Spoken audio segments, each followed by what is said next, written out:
भगवद गीता अध्याय 3 श्लोक नंबर 7 भगवान श्री कृष्ण कहते हैं, जो व्यक्ति अपनी इंद्रियों को वश में कर लेता है और कर्म को बिना आसक्ति के करता है, यानी बिना अटैचमेंट के करता है, वही व्यक्ति श्रेष्ठ है। दो व्यक्ति यानी 2 डिफरेंट पर्सनालिटीज़ हैं। एक व्यक्ति ने सांसारिक जीवन का त्याग किया है भगवान के नज़दीक जाने के लिए है, और दूसरे व्यक्ति ने सांसारिक जीवन को नहीं छोड़ा। वो अभी अपने कर्म कर रहे हैं, सारे कर्तव्य निभा रहे हैं, किंतु मन को ईश्वर पर लगाया हुआ है। नाउ द डिफरेंस इज, यदि वह व्यक्ति जिसने सांसारिक जीवन का त्याग करा हुआ है किंतु मन से अभी भी कहीं ना कहीं ध्यान संसार की तरफ ही है, इच्छाएं हैं, क्या हो रहा होगा क्या नहीं हो रहा होगा, ये सब मन में आ रहा है, तो ये त्याग नहीं है।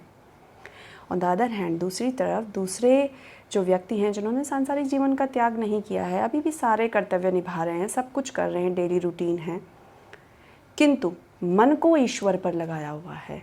यानी कि उन्होंने समझ लिया है कि वो कर्ता हैं, उपकरण हैं काम करने के लिए, और उनके मन में कोई फल की आसक्ति नहीं है, उन्होंने सब कुछ ईश्वर पर छोड़ दिया है। इसे ही कर्मयोग कहते हैं।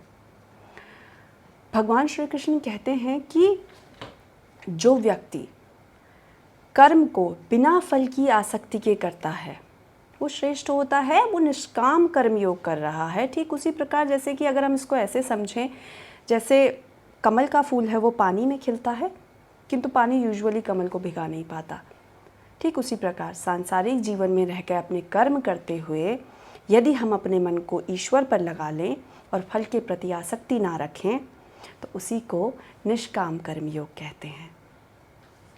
नमस्कार।